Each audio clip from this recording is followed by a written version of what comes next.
Bom dia! Somos do terceiro A e iremos apresentar o milho e o farelo de soja como alimento para equinos. O grupo é composto por eu, Camille, pela Beatriz, pela Carla Jamile, pela Stephanie e pelo Lucas Camilo. Equinos. Equinos são herbívoros não ruminantes, monogástricos, ou seja, eles utilizam os produtos da digestão enzimática no intestino delgado e fermentação bacteriana no seco e grande cólon. Seu estômago é relativamente pequeno, com capacidade aproximada de 15 a 20 litros. É importante que os animais sejam guarnecidos de alimentos ricos em proteínas, carboidratos, fibras, vitaminas, minerais, além de outros componentes que contribuem para a sua saúde e seu desenvolvimento. Composição do milho. O milho é altamente empregado como fonte de concentrados balanceadas, ou seja, deve ser oferecido aos animais juntamente com outras fontes de proteínas e minerais.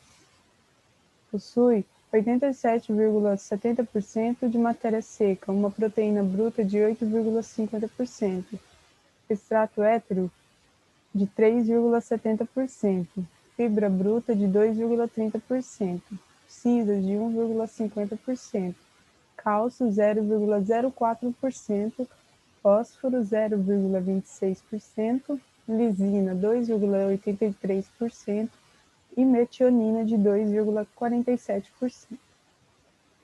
Composição do farelo de soja. É altamente a fonte proteica mais utilizada na alimentação dos equinos jovens, possuindo 46% de proteína bruta, 80% de proteína solúvel, 6% de fibra e 2,5% de óleo. Vale ressaltar que quando for oferecida rações em grãos para os equinos, deve ser oferecida apenas 2 vezes ao dia, para que eles consigam digerir bem esse alimento. Bom, quando for fornecer o alimento a eles, deve ser completa e balanceada, sempre com água limpa à vontade. As quantidades não devem ultrapassar de um peso vivo de um animal, sendo suficiente, muitas vezes, 0,5 a 0,8. Isso para um cavalo que pesa 400 kg de peso, não ultrapasse 4 kg diárias, sendo suficiente 2 a 3 quilos, sempre dividido em 2 a 3 refeições. Uma curiosidade que eu achei muito importante trazer é que muitas das vezes ele tritura o milho para facilitar a mastigação do cavalo, para que ele não desgaste o dente ou mesmo acabe quebrando os dentes dele no momento que está mastigando ele, e para facilitar a indigestão do cavalo também. Bom, as restrições. As restrições do milho é que ele deve compor 40% da ração, pois ele tem uma tendência a causar obesidade nos equinos e deixá-los agitados por a sua alta concentração de energia. As restrições do farelo de soja. O grão cru ele apresenta 90 a 100% de nutrientes digestíveis devido ao alto teor de óleo e 42% da proteína bruta localizada na matéria seca. Só que, porém, o grão cru ele é pobre em cálcio, vitamina D e caroteno. E ele também ele tem limitações como a presença da sojina e a presença do inibidor de tripsina, que é o causador da hipertrofia pancreática e crescimento retardado, que pode ser prevenido e pode ser evitado através do aquecimento do grão. E logo após o aquecimento do grão, ele deve ser triturado e fornecido em até uma semana para evitar a rancificação. Após ele triturado, ele contém 51% de proteína, ele é rico em lisina, rico em tiamina, rico em colina, rico em niacina, só que, porém, ele é pobre em caroteno. Por isso, é recomendado utilizar apenas 20 a 30% do farelo de soja na ração do equino. Etapa de classificação. A classificação física dos grãos de soja que indica a qualidade é descrita na Instrução Normativa 11, de 16 de maio de 2007. Os requisitos de identidade de soja também são identificados pela própria espécie Glycines max Mary. Um dos requisitos é a umidade, que talvez seja o aspecto mais importante nas análises realizadas na classificação. A umidade em excesso influencia no aumento da acidez e dos produtos de oxidação da soja. Temos as impurezas, que são consideradas quaisquer elemento que não façam parte dos grãos, como galhos, folhas e pedras. Temos os avariados, que são considerados os grãos queimados e ardidos. Os ardidos são os grãos que sofreram algum tipo de ação de micro-organismos e adquirem, assim, uma coloração marrom. E os queimados são os grãos que sofreram algum tipo de carbonização e adquirem uma coloração negra. E o excesso de avariados pode influenciar na acidez e nas gomas não hidratáveis e nos produtos de oxidação da soja.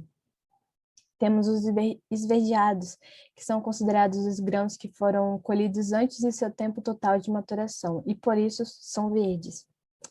A presença de grãos verdes pode influenciar nos teores de clorofila dos produtos de soja. Temos os quebrados, que são os grãos que sofreram algum tipo de quebra durante sua colheita ou armazenagem. E grande quantidade de quebrados também influencia na maneira negativa no beneficiamento da soja. Por exemplo, o aumento da acidez. E depois da sua classificação, o caminhão segue para o recebimento, em que ocorre a fase de trituração dos grãos. Após a descarga, a soja é direcionada para os silos ou diretamente para o sistema de pré-limpeza. O sistema de pré-limpeza tem por objetivo retirar da soja as impurezas e, de maneira a facilitar o seu beneficiamento. Em sequência, temos a secagem, que reduz a umidade dos grãos,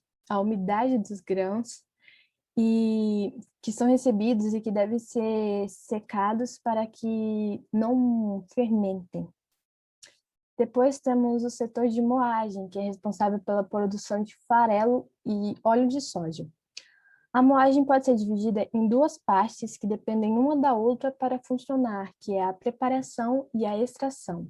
Depois das quebra dos grãos,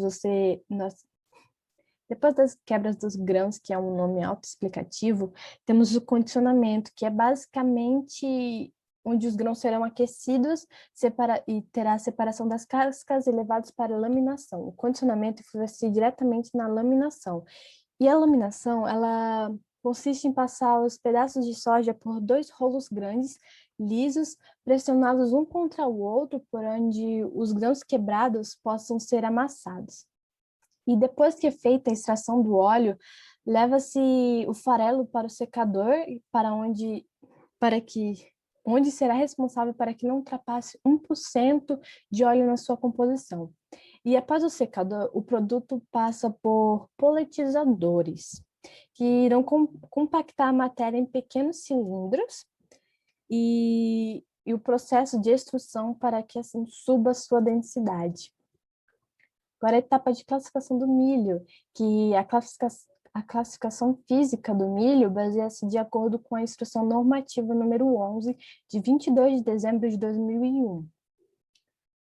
E os requisitos de qualidade e identidade do milho são identificados pela própria espécie ZA+L. E para garantir a qualidade da ação, é importante avaliar a qualidade dos grãos, e preferencialmente da recepção da matéria-prima. E quando não for possível, recusar os lotes que excedem os níveis aceitáveis, que são os níveis de impureza. São considerados, assim como a soja, são considerados quaisquer elemento que não façam parte do grão. E depois temos os fermentados, que são os grãos ou pedaços de grãos que apresentam um escurecimento parcial do germe ou do endosperma. Temos os ardidos, que são os grãos que apresentam um escurecimento total, e isso ocorre pela ação do calor, umidade ou a fermentação avançada, atingindo a totalidade da massa do grão. Temos os carrochados, que são os grãos atacados por insetos em qualquer uma das suas fases evolutivas. Temos os mofados, que são os grãos que apresentam mofo ou bolor de coloração esverdeada ou azulada, e são visíveis a olho nu, independente do tamanho e da área atingida. E um fato interessante é que no preparo de rações, o milho deve possuir no máximo 13% de umidade e deve ser isento de micotoxinas, resíduos de pesticidas e sementes tóxicas. Bom, além do milho in natura, que seria o milho integral, o milho pode ser encontrado de diversas formas no mercado. Um deles é o grão moído, né, que é a conhecida quirera. Também pode ser encontrado em forma de glúten 21 ou glúten 60, que seria onde é retirado parte do amido. Também pode ser encontrado em forma de farelo de germe ou germe desengordurado, que seria quando o amido é retirado através do umedecimento.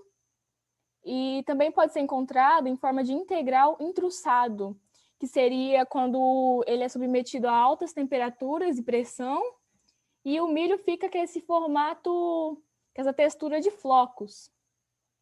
O farelo de soja tem ganhado espaço como um dos principais produtos oriundos da soja.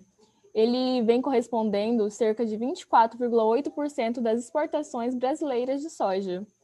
Em uma tonelada de soja, cerca de 780 quilos de farelo de soja são produzidos. Já que estamos falando do milho e o farelo de soja, vamos fazer um comparativo. Qual é melhor? O milho, ele possui um menor custo comparado a outros.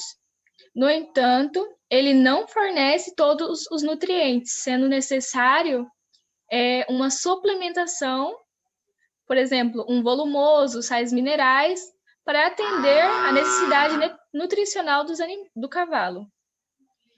O milho também tem tendência a causar obesidade devido ao seu alto teor de energia, se fornecido acima de 60%. E também ele pode causar problemas como palatite, que já foi falado, que atrapalha a mastigação.